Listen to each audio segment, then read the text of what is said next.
everybody. Theresa. Sue. Here we are. Time for 5 more questions. And here's the thing. We don't have anything. I have one that I remember that I was like, because I always like to throw in like a quiz question. Uh-huh.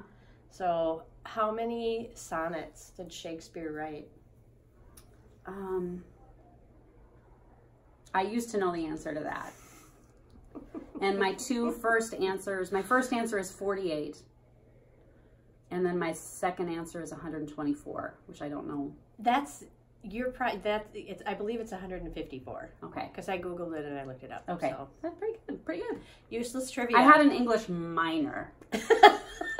Minor. So you were, the 124, you definitely, yeah. It was in there. 154. Rattling around. Okay. That's right. So here's the deal. Somebody says, I'm paying for this and you have to do it. Okay, you have to do this. You have to go get plastic surgery of some sort. You have to get something tucked, squeezed, pinched, poked, sucked out, added, whatever. So you have to do it, but there's not going to be any pain or recovery. Okay. It's just one thing that you have to do. What would you do? Okay. I have one little crease right here. Yeah. That as I've gotten older, and I don't think it's from I'll get close so you can see it. It's this, that crease right there. So okay. even when I'm relaxed, you can see it. And I know that's just a sign of aging. Yeah. And now you're going to see it all the time now that I pointed it out. But it'll seem like I'm looking you in the eye when really I'm looking you in the crease. And I think it got that way because those of you that aren't 40 yet, when you turn 40, you just can't see things anymore. Mm-mm. And I think it's more like, and you're trying to focus. And I think that's why it got more prominent, but that bothers me. And I know it's just age and it doesn't matter. I hear you. It's fine. Mm-hmm. I'm pretty okay with, I'm not a big fan of plastic surgery. And I think it's because I work in the medical field and I see how easy people can get infections. I mean, you trim your toenails wrong and you can get a raging infection. And I'm just like, I'm good with all this. I'm all right. Mm-hmm. I'm good. I don't have to be a D. Yeah, that's I'm right. fine. Okay, all right. I'm fine. All right. Okay. Next question. Okay. Anarchy hits the cross-stitch world. Okay. You have to claim loyalty to one designer, and you can only stitch that designer's stuff forevermore. So I think it would be Cathy Garrick. Oh, that's so cool. Because I feel she has, so when she quit designing as Carriage House Samplings, she was kind of burned out because she had 250 designs. Oh my gosh. And they were all still in print. That's and she amazing. kept cranking them out. So there's plenty of depth, right? But so I think, and she has big pieces and little pieces, and I think that would be it. Okay, cool. Cathy Garrick. Cathy Garrick. A plus Cathy Garrick. Yes. That's cool. Okay, so. I would not have been able to answer that question. Really? I would have had a terrible time. Yeah, it's hard to think of. I like to stitch a lot of different people, so. Yeah, but that's cool. Yeah, she does have a lot of neat stuff. Cathy does. Okay, so at Market, there's one empty booth 1 year. Okay. And the Magic Genie says, I can make any designer appear in this booth who's not currently at the show. Oh, I know this. Who is it? Barbara Anna. That's okay, here's my thing.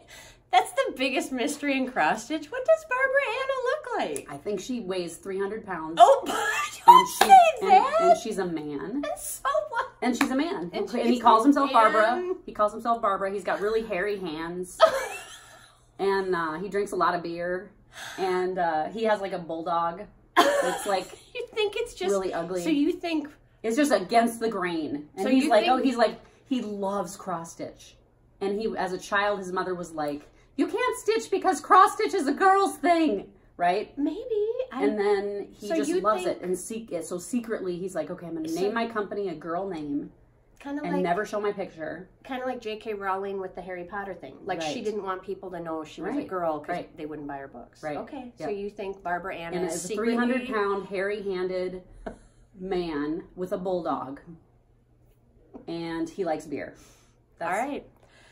Barbara Anna, if you're out there, I love your stuff and I just am very curious about you. I don't know, do you live in the United States? Do you live elsewhere. I know you sell your stuff through Creative Poppy, which is overseas. Who are you? If I nailed love it, your stuff. I want a picture.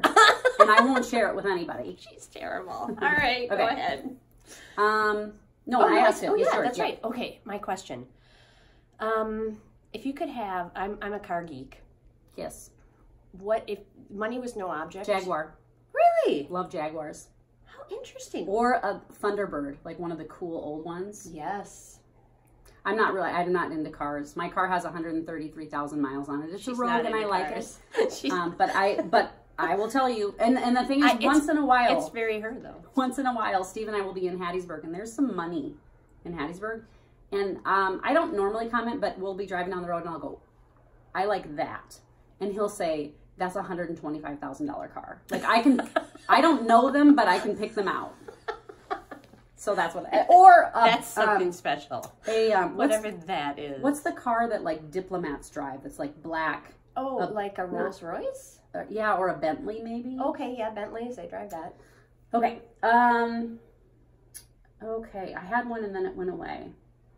Okay, do you consider yourself athletic? I do.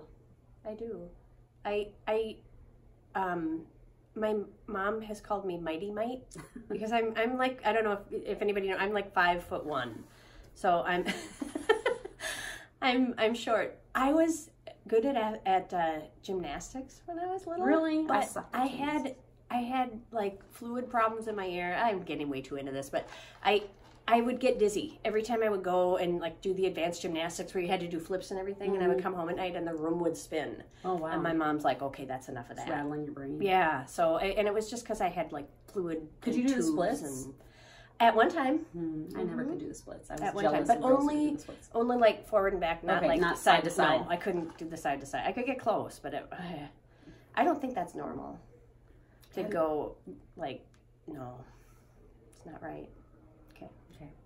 Your turn. My turn. Okay.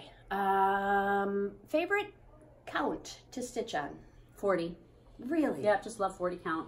One strand. You don't have to worry about your threads lining up. You don't have to railroad.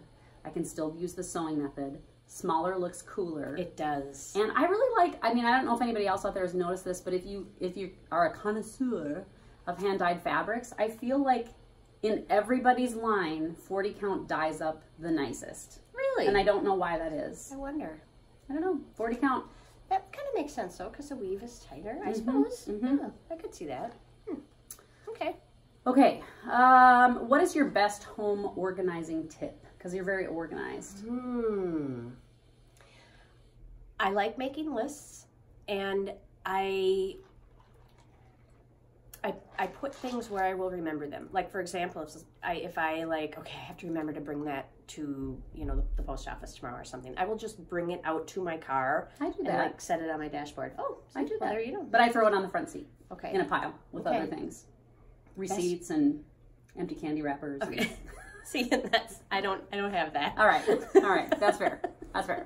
So lists is your tip. I think so. Lists and then just, what do you... And put it in a place where you'll remember it. But then do you like cross items off the list as you get them done, or? I do. And sometimes I'm guilty of, like, I'll do something on the side, like, that needed to be done, and I'll add it to the list just so I can cross it out. They make pills for that. You would love my list. I make lists around, like, market and things. Yeah. But I put it in a notebook, and for some reason, I never, like, write it, like, all on the lines. I always write it, like, slanted like this and just scrawl it across the lines. Yeah. Like you're parking not in the lines, and like in a parking lot, you just go the opposite direction of what it's. But I still do. I do lists and I cross them off. But I don't know. Lists are good though. Yeah. Somebody, I think Linda Jo maybe told me, like, lists make you kick your own butt. Yeah. Because it's true. Like, oh, I got all this stuff I got to get done. And it's sometimes somehow when you write it, it's like, okay, now I have to do it. I agree. Okay. I think this is your last one. I think it is. Okay, yeah. I think it is. What shop would you love to visit, cross-stitch shop, that you haven't? Oh, that I haven't? Ooh. Oh, Shepherd's Bush. Really? Totally Shepherd's Bush. Me too. Or the attic. Oh, yes, that's another one. I'm with you on that one. I just told Jean, I saw her downstairs, and I was like, I'm telling you, one day I'm going to make it to your shop. I know. Yeah, but you're at Shepherd's Bush. But I would love to go to Shepherd's Bush also. Yeah. Yeah. Yeah, I agree. So. We have our window open. Okay, my last question. Okay, so if there was a song that there's not going to be a bad reaction. Nobody's going to like get upset about it or think poorly of you or whatever. At your funeral, what song do you think would like kind of sum it up? What would sum it up for me? Huh? Or just a song like you really like that you're like, I just want people to listen to the song one more time and think of me. I have always said I love the song Let It Be. Oh, that's nice. But it's so funny because I'm not good at letting go of things. Theresa and I just had a conversation. So it's kind of like anti-me in a way. I don't know. I'm getting better at letting things go. Well, it's a beautiful song. It is. Let It Be. Yeah. I think so. I've always liked that song. And I think I told my kids once when they were younger, why would you tell your kids that? If I die young, play Let It Be at my funeral, kids. I think I'd go with the real Slim Shady. Oh! I'm Slim Shady and then the real Shady. Oh, you other Slim Shadys are just imitating. And then everybody, so won't the real Slim Shady please stand up? Please stand up. Please stand up. And I'd have like some kind of a contraption that would like lift me up out of the coffin. Yes. I'm Slim Shady and I'm the real Shady. I know words to rap songs. I genuinely do. Like, what's your favorite rap song then? Oh gosh, what's the one? I wish my kids were here. What we rapped one? What the heck was it? Today Was a Good Day, by Ice Cube. Oh, I don't know that one. Oh, Today Was a Good Day. I didn't even have to use my AK. Oh, Today Was a Good Day. Today Was a Good Day. Yeah. I know all the words to that song. Like, messed around, got a triple double. You know, it's all up here. Some rap is really fun. I do. I love rap. Anyway, yeah. All right. Today was a good day. Maybe that's your song. Maybe I should use that one. Didn't even have to use an AK. Today was a good day. Today was a good day. That's right. Yeah. People will be like, that was beautiful. That just really, every time I hear that song, I'm going to think of Sue. Oh, that's funny. Well, I think that's about it. We're almost ready to open. People are starting to walk around. So, toodaloo. Bye, everybody.